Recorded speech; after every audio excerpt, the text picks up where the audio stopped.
بسم اللہ الرحمن الرحیم۔ شروع اللہ کے نام سے جو بڑا مہربان اور نہایت رحم کرنے والا ہے۔ حکیم سعد الدین شیخ سعدی کے ہم عصر تھے اور دونوں کے درمیان بہت محبت تھی۔ دونوں ایک دوسرے سے ملنے کے لیے ایک دوسرے کے پاس آیا جایا کرتے تھے۔ ایک مرتبہ حکیم سعد شیخ سعدی کے ہاں مہمان ہوئے۔ شیخ سعدی نے بہت زیادہ خاطر بدارت کی، جس کی وجہ سے حکیم زیادہ عرصہ نہ ٹھہر سکے اور جاتے ہوئے کہا کہ شرط مہمانی یہ نہ تھی جو آپ بجا لائے۔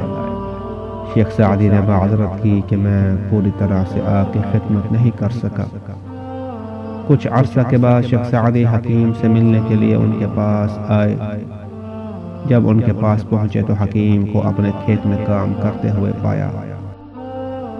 حکیم نے شیخ سعدی کو اپنے گھر کی طرف روانہ کیا اور خود اپنے کام میں مصروف ہو گئے۔ جب فارغ ہوئے تو اپنے مہمان کے پاس آ کر بیٹھے اور کھانے میں کسی قسم کا تکلف روا نہ رکھا۔ وہی سادہ غذا جو معمول کے مطابق ان کے گھر میں پکا کرتی تھی اپنے مہمان کو کھلاتے رہے۔